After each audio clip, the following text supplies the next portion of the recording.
እንደምናውቀው መታሰቢያ በዓል አለ። የጌታችን የኢየሱስ ክርስቶስ የትንሣኤ በዓል።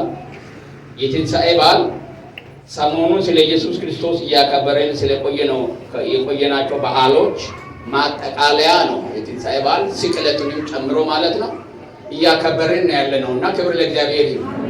ይሄ እግዚአብሔር ለኛ እኛን ለማዳን ከከፈለው ዋጋ እጅግ የላቀ ዋጋ ነው። እግዚአብሔር አንዳንድ ጊዜ ጎልቶ የሚከበሩ በዓላት ወይም መታሰቢያ ተደርጎ በሰዎች ዘንድ የሚከበሩ በዓላት ናቸው በአእምሯችን ውስጥ ተቀርጾ እግዚአብሔር ዋጋ እንደከፈለልን የሚመስለን ወይም የምናየው። ነገር ግን እግዚአብሔር ዋጋ ለኛ መክፈል የጀመረው ወይም ኢየሱስ ክርስቶስ ዋጋ መክፈል የጀመረው ከመስቀል አይደለም ወይንም ከሞት አይደለም። ከሞቱ በፊት መለኮት የሆነው በአባቱ ዘንድ በክብር የነበረው ሰው ሁሉ የሚሰግድለት የሚመለክ ሁሉንም የሚያውቅ በሁሉ ስፍራ ላይ በአንድ ጊዜ የሚገኝ ሁሉን ማድረግ የሚችል ይሄ የመለኮታዊ ባህሪ ያለው ጌታ አብ ወልድና መንፈስ ቅዱስ በስላሴ መካከል ሁለተኛ የሆነው ጌታ አምላክ የሆነው ጌታ ሰው በመሆን ነው ዋጋ የከፈለው። መጀመሪያ ሁሉን የሚያውቅ ሁሉን የሚችል በሁሉ ስፍራ ላይ በአንድ ጊዜ መገኘት የሚችል አምላክ በሁሉ ስፍራ ላይ መገኘት የማይችል ሁሉን ማወቅ የማይችል እንዲሁም ደግሞ ሁሉን ማድረግ የማይችል ሰው በመሆን ዋጋ ከፈለ። ለመለኮት ባህሪ ያልተገባ ደረጃ ላይ ራሱን በማውረድ ነው ዋጋ የከፈለው።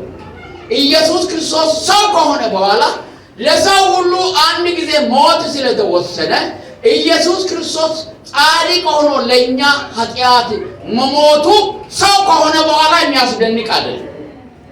የሚያስደንቀው ግን አምላክ ሰው መሆኑ ነው።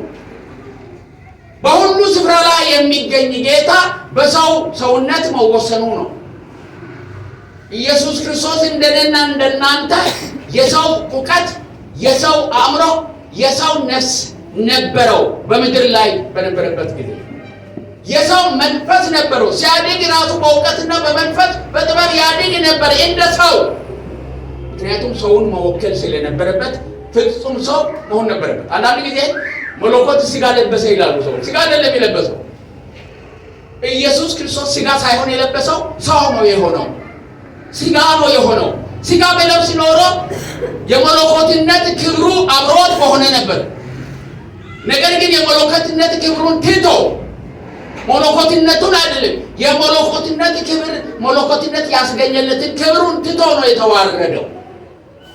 ያ ለመለኮትነት የተገባ አይደለም፣ ለአምላክ የተገባ አይደለም። ሰው መሆኑ ሰው በመሆኑ ዋጋ ከፈለልን። ክብር ለእግዚአብሔር ይሁን። አምላክ ምን በመሆን ሰው በመሆን እኔንና እናንተ በምናልፍበት መንገድ በማለፍ በእውቀት በመወሰን ሁሉን የሚያውቅ ጌታ ሁሉን ወደ አለማወቅ ሰው ነው የሆነው። ስለዚህ አንድ ጊዜ ሲናገር ስለመመለሱ ደቀ መዛሙርቶች በጠየቁት ጊዜ ቀኒቱንና ሰዓቲቱን ቀኒቱንና ሰዓቲቱን ማንም አያውቅም ከአባት በስተቀር ልጁ እንኳን አያውቅም አለ። ለምንድን ነው ልጁ ያላወቀው? የልጁ ዕውቀት የማን ዕውቀት ስለሆነ የሰው ዕውቀት ነው። የልጁ አቅም የማን አቅም ነው? የሰው አቅም ነው። የልጁ ኃይል የማን ኃይል ነው? የሰው ኃይል ነው። የልጁ ነፍስ የማን ነፍስ ነው? የሰው ነፍስ ነው። ለዚህ እኮ ነው ኢየሱስ ክርስቶስ በምድር ላይ አገልግሎት በሚፈጽምበት ጊዜ በመንፈስ ቅዱስ መሞላት ያስፈልገው። እሱ ራሱ መለኮት ሆኖ በማንነቱ የሚያገለግል ቢሆን ኖሮ በመለኮትነቱ አቅም የሚያገለግል ቢሆን ኖሮ መንፈስ ቅዱስን መሞላት ለሱ ባላስፈልገው ነው። ስለዚህ ያደረጋቸው ተአምራት ያገለገላቸው አገልግሎቶች እግዚአብሔር ሲልከው እንኳን በሚጠመቅበት ጊዜ መንፈስ ቅዱስ በሱ ላይ ወርዶ የሚወደው ልጄ ይሄ ነው እርሱን ስሙት አለ። ክብር ለእግዚአብሔር ይሁን። ስለዚህ በመንፈስ ቅዱስ እንደኔና እንደናንተ ተሞልቶ አገለገለን። ሰው በመሆን ዋጋ ከፈለልን። ክብር ለእግዚአብሔር ይሁን። እሳጨብሩ ለጌታ አምላክ ሰው በመሆኑ ጌታ ሰው በመሆኑ ምክንያት ስጋን በመልበሱ ምክንያት እኔንና እናንተን በመወከሉ ለእሱ ክብር ይገባል። ክብር ለእግዚአብሔር ይሁን። ይህ ሰው የሆነው ጌታ ግን ከኛ የሚለይበት አንድ ነገር አለ። ፍጹም ኃጢአት የሌለበት ሰው ነው። ኢየሱስ ክርስቶስ በድንግል ማርያም ማኅፀን ተጸንሶ ከድንግል ማርያም ነፍስንና ስጋን ነስቶ ወስዶ ማለት ነው። መለኮቱም ነፍስንና ስጋን ከማርያም ሲወስድ ከሰው ነው የወሰደው። የማርያም ስጋ እና ነፍስ ጻድቅ ስለሆነ አይደለም። ነገር ግን ኢየሱስ ክርስቶስን በምትጸንስበት ጊዜ መንፈስ ቅዱስ በእርሷ ላይ ስለመጣ ሰብአዊ ኃጢአት ወደ ኢየሱስ ክርስቶስ እንዳይተላለፍ አደረገ መንፈስ ቅዱስ። ክብር ለእግዚአብሔር ይሁን። ስለዚህ ኢየሱስ ክርስቶስ ኃጢአት የሌለበት የዘር መተላለፍ ኃጢአት የሌለበት ሰው ነው። ያ ደግሞ የጠቀመው ለምን መሰላችሁ? ለራሱ ኃጢአት ዋጋ የማይከፍል ለእኛ ዋጋ የሚከፍል ጌታ ሆኖ ደግሞ በመስቀል ላይ ሞተልን። ክብር ለእግዚአብሔር ይሁን። ሰው መሆን ብቻ አልበቃው። እግዚአብሔር ለእኛ የከፈለው ዋጋ እጥፍ ድርብ ነው። ወገኖቼ ዝም ብላችሁ የረከሳችሁ አድርጋችሁ ራሳችሁን አትቁጠሩ። በክርስቶስ ኢየሱስ የዳናችሁ ሰዎች እኛ በጣም ውድ ነን። ብዙ ዋጋ ነው የተከፈለው። አምላክ ለእኔና ለመሞት ራሱን ሲያዘጋጅ ሰው ሆኗል። አምላክ ደግሞ በኃጢአተኞች እጅ ምን ሆኗል? መስቀል ላይ ተሰቅሏል። አንዳንድ ሃይማኖቶች የኢየሱስ ክርስቶስን አገልግሎት ለማጣጣል ሲፈልጉ ኢየሱስ ክርስቶስ በመስቀል ላይ አልሞተም ይላሉ። እንደውም አላህ ወይም እግዚአብሔር በሱ ፋንታ ነቢዩን ኢየሱስን ትቶ ሌላ ሰው እንዲሰቀል ዞር አደረገና ሌላ ሰው ነው የተሰቀለው የሚሉ አስተምሮ አላቸው። ውጪ ይሄ የሰይጣን አስተምሮ ነው፣ የዲያብሎስ አስተምሮ ነው። ባይሞት ደሙን ባያፈስ ለእኛ ስርየት ፈጽሞ አይኖረንም። ሌላ ሰው ሞቶ አያድነንም። እኛ ራሳችን ሞተን ራሳችን ማዳን አንችልም። ምክንያቱም እግዚአብሔር የሚፈልገው የጽድቅ ሰው ወይንም ጻድቅ ደም ስለሆነ፣ ያለ ደም ስርየት ስለሌለ፣ ያለ ደም ይቅርታ ስለሌለ፣ ያለ ደም ምህረት ስለሌለ በብሉይ ኪዳን እኮ ይቅርታና ምህረትን ለማግኘት ሰዎች የእንስሳትን ደም ያፈሳሉ። እኛ እኮ ጌታ ይቅር በለን ብለን ከኃጢአት ልንነጻ የቻለው ቅድም እዚህ ልጆች እንደዘመሩት የኢየሱስ ክርስቶስ ደም ከኃጢአት ሁሉ ስለሚያነጻ ነው። አሜን። ዋንስ ኤንድ ፎር ኦል ከዚህ በፊት ከ2000 ዓመታት በፊት የፈሰሰው የኢየሱስ ክርስቶስ ደም ዛሬም ኃጢአተኞችን ነጻ ያወጣል። አሜን። ስለዚህ እኛ ነጻ ለማውጣት ኢየሱስ ክርስቶስ በመስቀል ላይ ተንጠልጥሎ ሞተልን። ክብር ለእግዚአብሔር። እንኳን ሞተልን። አሜን። ስለ ሞተልን ጌታን አመስግኑ። አንዳንድ ገራገሮችና አንዳንድ እናቶች ወይም ወንድሞች ኢየሱስ በመሞቱ ምክንያት በጣም ያድናል። እንኳን ሞተልን። እሱ ባይሞት ኖሮ እኔና እናንተ ድነትን አላገኘንም። በመሞቱ ምክንያት ኢየሱስ ክርስቶስን ማመስገን እንጂ በደረሰበት መከራና ሐዘን የኔንና የእናንተን በመውሰዱ ምክንያት ልናዝን ፈጽሞ አይገባም። ዛሬ ደስተኞች ሆነን ሰይጣንን አሸንፈን በድል የምንኖረው ያንን ዋጋ ኢየሱስ ክርስቶስ ስለከፈለልን ነው። ክብር ለእግዚአብሔር ይሁን። ሰው በመሆኑ ዋጋ ከፈለልን። ክብር ለእሱ ይሁን። ሞቶ ዋጋ ከፈለልን። ክብር ለእሱ ይሁን። ትንሣኤው ለእኛ ዋጋ ነው። ሃሌሉያ። ትንሣኤው በአራቱም ወንጌላት የተጠቀሰ ክስተት ነው። ትንሣኤውን መካድ ዓለም አልቻለችም። ምክንያቱም ለዓለም የተገለጠ ዛሬም ሰዎች ሄደው የሚያዩት ምን አለ? ክፍት መቃብር አለ፣ ኢየሱስ ክርስቶስ የተነሳበት። አሜን። ስለዚህ ሞትን ምን አደረገ? ድል አድርጎ ኢየሱስ ክርስቶስ ለእኛ ተነሳልን። እልልታና ጭብጨባ ለጌታ። ተነስቷል። የመቃብር ድንጋይ ነው። የመቃብር ደጃፍ ተከፍቷል።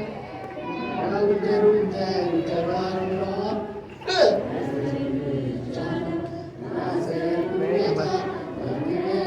በደንብ ዘምሩ። ተነስቷል። የመቃብር ደጃፍ ተከፍቷል። ድንጋዩም በሙሉ ተንከባሏል።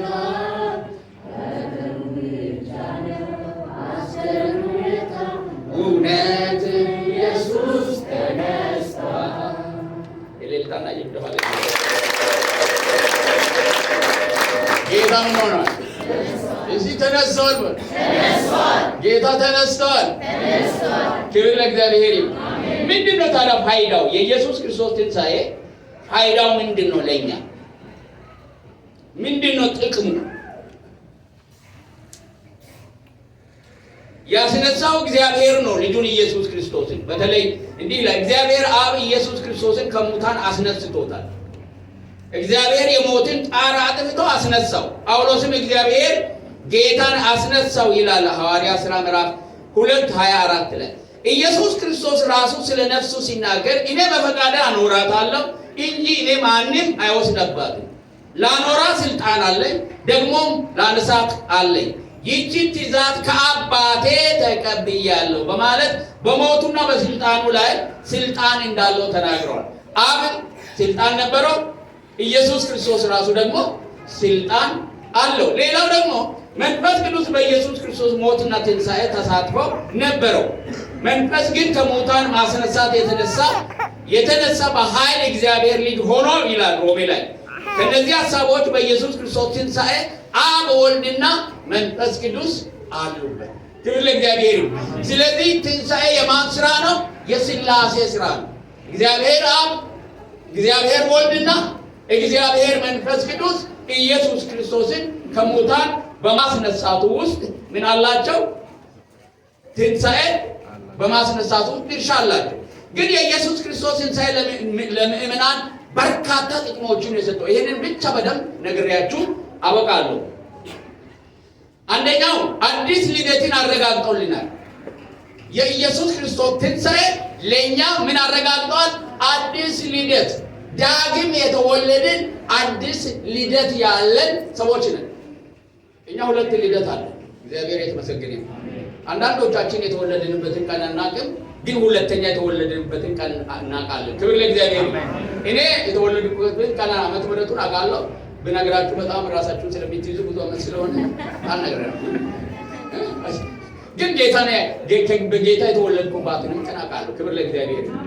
ክብር ለእግዚአብሔር ይሁን። ለመጀመሪያ ጊዜ እኔ የወንጌል የሰማሁት መንደር ውስጥ አንደኛ ክፍል ሲማር ነው። 1963 ዓመተ ምህረት በስመ አብ ወወልድ ወመንፈስ ቅዱስ አይደል? ጌታ የተመሰገነ ይሁን። ከዛ መራ ተባ ወደቅ ተነስ እያልክ ከዛም በኋላ እስከ ዛሬ ድረስ ደርሰናል። እግዚአብሔር የተመሰገነ ይሁን። ያ ምን ነው ለኔ ሁለተኛ ልደቴ ነው። እያንዳንዳችሁ ልደት አላችሁ። ክብር ለእግዚአብሔር። ጌታን ተገናኝተን ዳግም የተወለድንበት ያንን ያረጋገጠልን ማን ነው? ጌታ ኢየሱስ ክርስቶስ ነው። አማኞች ከኢየሱስ ጋር በመነሳታቸው አዲስ ሕይወትን አግኝተናል። ዛሬ እኮ የኢየሱስ ክርስቶስ የትንሣኤ መታሰቢያ ብቻ አይደለም፣ የኔና የእናንተም የትንሣኤ መታሰቢያ ነው። አሜን። ኢየሱስ ብቻ አይደለም፣ እኔም ተነስቻለሁ። ከማን ጋር? ከኢየሱስ ጋር። እስቲ እንዲህ በሉ፣ እኔ ከኢየሱስ ጋር ተነስቻለሁ። ክብር ለእግዚአብሔር ይሁን። ኢየሱስ ከተነሳ በኋላ የኖረው ሕይወት ቀደም ሲል ከመሞቱ በፊት የነበረው አይነት ሕይወት አይደለም። አሜን። የክብር ሕይወት ነው። ከዛ በኋላ የኖረው ኃጢአትን ድል አድርጎ ሞትን ድል አድርጎ ከተነሳ በኋላ ቀድሞ ወደ ነበረበት ክብሩ ስለተመለሰ የክብር ሕይወት ነው የኖረው። እኛም ከኢየሱስ ክርስቶስ ጋር የተነሳን ሰዎች የክብር ሕይወት የምንኖር ሰዎች ነው። ኃጢአትን ድል አድርገን አሸንፈን ከሌሎች ሰዎች ተለይተን የምንኖረው የትንሣኤው ኃይል በእኛ ሕይወት ውስጥ ስለሚሰራ ክብር ለእግዚአብሔር ይሁን። ስለዚህ ትንሣኤው የኃጢአት ይቅርታን አስገኝቶልናል። በተለይ አንደኛ ቆሮንቶስ ምዕራፍ 15 ላይ ትንሣኤው እግዚአብሔር ለሕዝቡ በኢየሱስ ክርስቶስ ራሱን ያቀረበበት የኃጢአት መስዋዕት ስለሆነ ኃጢአት ምን መስዋዕት ተከፍሎለታል። እግዚአብሔር ከዚህ በኋላ የኃጢአት ዋጋን ከሰው ዘር አይጠይቅም። በቂ የሆነ ዋጋ ማን ከፍሏል? ኢየሱስ ከፍሏል። አንዳንድ ሐሰተኛ አስተማሪዎች ኢየሱስ ክርስቶስ ዋጋ የከፈለው ለሰይጣን ነው። ሰዎች ኃጢአት በመስራታቸው ምክንያት ሰይጣን ምን ስላደረገ ስለ ያዛቸውና ስለ ወረሳቸው እነሱ ለማስለቀቅ ለማን ዋጋ ከፈለ ይላል? ለሰይጣን። ሰይጣን ዋጋ ሊከፈለው የሚገባ አይደለም። ዋጋ የተከፈለው ለተበደለው ለእግዚአብሔር ነው። ካሳ ነው የተከፈለው። እግዚአብሔርን ሰው በመውደቁ ምክንያት ምን አድርጓል? በድሏል። ከእግዚአብሔር ተለይቷል። ልጁ ኢየሱስ ክርስቶስ በሕይወቱ እግዚአብሔርን ደስ በማሰኘትና በሞቱ ደግሞ ለእያንዳንዳችን ዋጋ በመክፈል ከእግዚአብሔር ጋር አስታረቀ። አሜን። ክብር ለእግዚአብሔር። አሜን። እኛ ከእግዚአብሔር ጋር የታረቅን ሰዎች ነን። እሺ ለልታና ጭብጨባ ስለምን ታላላችሁ ከቤተ ጋር እኮ የታረቅን ሰዎችን ኢየሱስ ዋጋ ስለከፈለ ምንም ሳናደርግ ምንም አድርገናል። የትኛውም ሰው የሚከሳችሁ ኃጢአት ይሁን ወገኖች፣ ሳትወዱ ወይ በማወቅም ሆነ ባለማወቅ የገባችሁበት በደልና ኃጢአት ይሁን ዋንስ ኤንድ ፎር ኦል የኢየሱስ ክርስቶስ ደም ሸፍኖ እግዚአብሔር እናንተን በክርስቶስ ኢየሱስ መነጽር ውስጥ ነው የሚያያል። ከዚህ የተነሳ ከእግዚአብሔር ጋር ምን አለን? እርቅና ሰላም አለን። ክብር ለእግዚአብሔር ይሁን። ምን አለን? እርቅና ሰላም አለን። ዋጋ ተከፍሎልናል። የማንም ሀብትና ባለጠግነት ሊከፍለው የማይችለው ዋጋ ተከፍሎልናል። ደግሞም ኢየሱስ ክርስቶስ ከሙታን በመነሳቱ ምዕመናን ሥጋዊ ትንሣኤን እንደሚያገኙ አረጋግጧል። አሜን።